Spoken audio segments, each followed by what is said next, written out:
In this video, you're going to be finding out the top 10 best mode awakenings in the entire game. Now, if you guys are unaware what mode awakenings are, they are a thing in the sub ability menu, but I'm also going to be including the Z spec bloodline. So I'll be including the Z mode bloodline. So if you guys enjoyed this video, remember to like, subscribe, let's get right to the video, guys. So through making this video, it actually made me realize that bloodlines that are Z modes, their modes are usually terrible. Like, a lot of Z mode bloodlines are genuinely just absolutely trash at this game. It's just kind of funny to me because a lot of the actual sub ability mode awakenings are significantly better than the bloodlines. But yeah, coming in 10th place is going to be Forge Red Goku. Now, you guys probably know why this is going to be here. Forge Red just has an absurd amount of damage that it actually does. It also has some glitches that are involved with it as well. But the main reason why Forge is going to be here is just because of the raw damage output.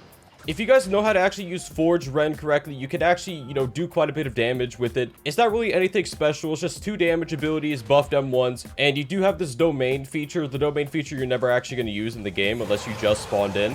But overall, Forge Ren, I do think it is solid enough of a bloodline to get into that solid 10th place in the list. Now, coming in 9th place is going to be Snail Sage. Now, Snail Sage is honestly just going to be a really, really good team fighting oriented sub ability mode. It can heal your teammates. That's kind of the main reason why it's going to be here, because if you're actually someone that doesn't really use their mode that much, then Snail Sage might actually be the best for you in actual team fights. Now, I do want to mention that Snail Sage isn't really the best for 1v1 scenarios, but you can kind of cheese a little bit with it by just using the mode, healing yourself whenever you need it, and getting back into the fight. So it can be kind of a cheese mode if you actually just find fighting without a mode at all. But if you're not actually, a little bit experienced at the game, I'd recommend staying away from Snail Sage, but the healing potential is absolutely absurd with this mode. The coming in 8th place is going to be the Demon Gate Spirit. Now, Demon Gate Spirit is going to be a solid 8th place on this list just because of the raw versatility that this actually has. Now, I do want to let you guys know that Demon Gate Spirit does suffer a lot of, faults with honestly going to be the final mode of it. The final mode of it has so much end lag, it's kind of just unusable, honestly. But Demon Gate Spirit, as you guys can see, it does have a lot of things that, are teleportation. It has a lot of combo extenders,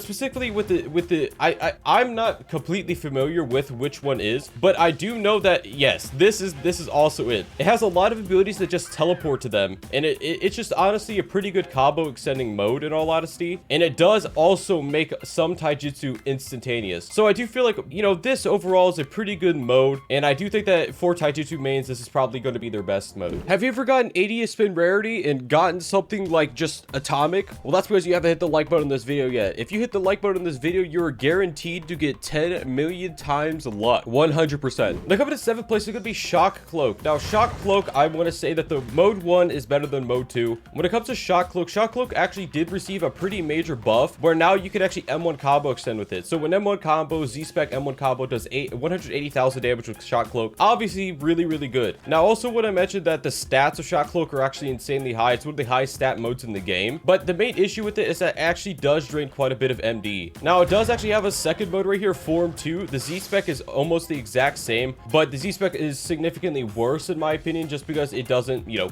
they basically buff the first one without buffing the second one. Now, I'm pretty sure that's about it when it comes to Shock Cloak, and I would recommend that with Shock Cloak you stick with the Z1, just because the Z1 is just a lot better. Now, coming to 6th place is going to be Demonic Spirit. Now, Demonic Spirit's one of those modes that has been pretty much forgotten in this game, and I think the reason why it's kind of just overshadowed. But Demonic Spirit, first of all, it does stack with people, as you guys can see. It just stacked. But also want to state that Demonic Spirit it's just a really good, singular stun mode. Now, there are better modes in the game, Z-Spec modes of the game, if you actually know how to use modes with, if you know how to use knockback stun to actually combo with. But if you don't know how to do that, Demonic Spirit is a pretty good, it's just a pretty good stun. Now, Vapor Inner Spirit is also pretty similar to it, but I do recommend that if you're going to be using Demonic Spirit, you use Demonic Spirit instead of Vapor, because Vapor gives you barely any stat. But I will say that Demonic Inner Spirit is a really good stun. It's really good to just throw into a combo, and it's actually really easy to integrate as well. Now, coming to 5th place is going to be Dune's Fate Z3. Dune's Fate Z3 is literally nuts. The only reason people don't use this more is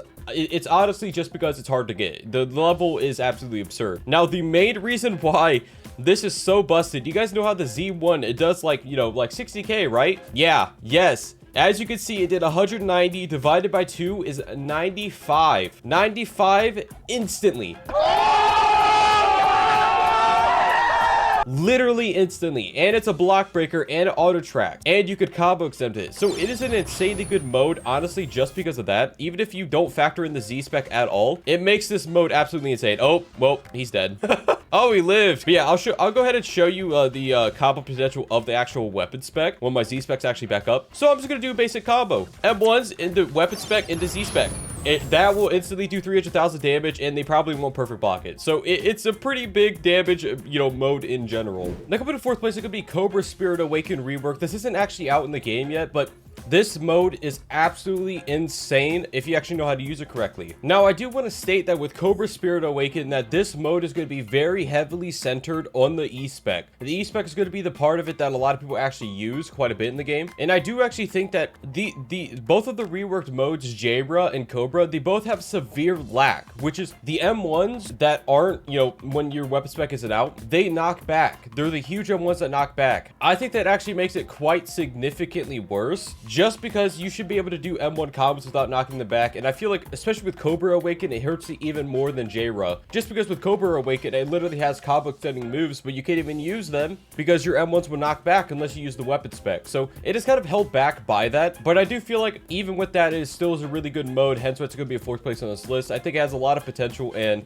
I'm sure you guys will find a lot of ways to abuse it. Now, coming to third place, it's going to be J-Ra / Naru Toad Spirit. Now, like I said, it does suffer from the same, you know, downsides of the Cobra, where you have to use the weapon spec to use these. Okay, so the reason why I ranked them into the same place is because they're kind of just the same, you know, type of bloodline. The mode M1s, they do similar amounts of damage. The Z specs are different. So with J-Ra, the Z spec is kind of like J-Ra-Maki third move, but it's just like what J-Ra-Maki third move probably should have been, in all honesty. Not the, you know, not the bash one or anything. Why didn't they just take the reworks of the mode and move it to the bloodline mode? Because right now the bloodline mode is garbage compared to the, whatever. But when it comes to J-Ra mode, the Z spec is kind of like the third move, but it makes a bubble effect after, combined with the fact that the actual M1s of the mode are a little bit different. They are a flame effect, which is actually better right now because flame effects don't affect counters. And the Naru Z spec is going to be one where the sword basically flings out. That's honestly kind of it when it comes to the Z specs. Now, the main reason why these modes are actually here, and the main reason why they're so overpowered, is actually going to be because they both have the E spec or the throwable spec, which makes you regen mode based on how long it's been out. So if you leave it out until you're at like 10 mode, or you're at like 100 mode, you basically regen all your mode back. Now, the reason why this is so overpowered, because the Z specs, you normally combine them with the C spec, and you'll be able to have it out for practically twice as long if you're using the throwable spec of this. So it's basically just free abilities at that point. So it's an insanely good mode just for that alone, in my opinion. And I think that is a really, really cool, you know, thing that they added to the game. The coming in second place is going to be both of the Gen 3 Tailed Beasts. Now, I only have a Paul, so I can only show you a Paul, but both of them have very similar abilities, honestly. They're very similar in power levels. So with a Paul, it actually does have the final mode, which is actually going to be the Tentacyan mode, which generally is honestly going to be probably your best bet for doing a lot of damage. It is obviously the best mode of them.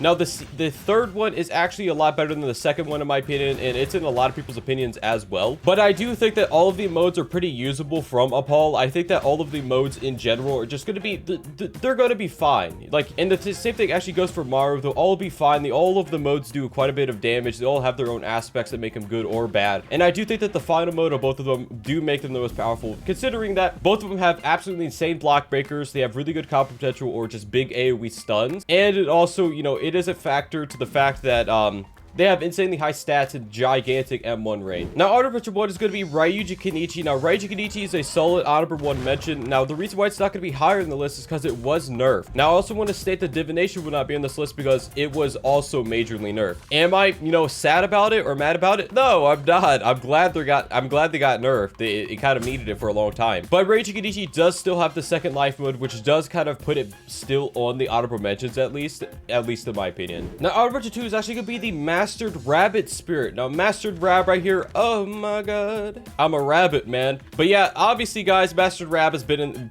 pretty good in this game for a long period of time. It still does a lot of damage. I don't think it was ever nerfed. I think if it was nerfed, it was like a barely damaged nerf. And obviously, you do get the, you know, the double buffed M1s. It's not really a, you know, a special thing in the game anymore, just because there's M1s that do more damage without being buffed, like double. But in general, Mastered Rab has always been kind of like a thorn in a lot of people's sides, just because you can combo combo extend with it. It also does a lot of damage in general, and I do think that overall it's just a really, really good mode for RPG specifically. By the way, guys, what is your favorite mode awakening in the game? If you're a type of comments below, we'll be checking them out. Now, coming to first place as the single best mode awakening slash Z spec in the game is going to be Akuma Eternal Hand. Now, Akuma Eternal Hand, this is one of the modes that I've wanted to change for a while now. I want to increase the mode drain, but give it more stats. I feel like that would make it a lot more fair, because right now the fact of it only draining 10 makes it pretty much you could basically use this mode for free. If you're using something like an Akuma and you're also using Akuma Eternal Hand, it drains less mode than a single C spec Bloodline mode. That's pretty ridiculous in my opinion and a lot of people's opinions. Also want to state that the Z spec is also an extremely good counter, and you guys know how good counters are in this meta. Now, Akuma Eternal Hand does have the fact of being a second life mode. Now, when you actually get the low HP, it will make you regen and you will get an immediate second life. Now, I do think that this is a really, really important aspect of the mode, and I do feel like getting a counter combined with being able to stack up the other modes combined with the fact that it actually gets a second life makes the Akuma Eternal Hand probably one of the single best utility modes in the game, and definitely the best Z spec slash mode awakening in the actual game. Anyways, guys, it's actually it for this video. If you guys enjoyed this video, remember to like, subscribe, host, guys. Bye bye.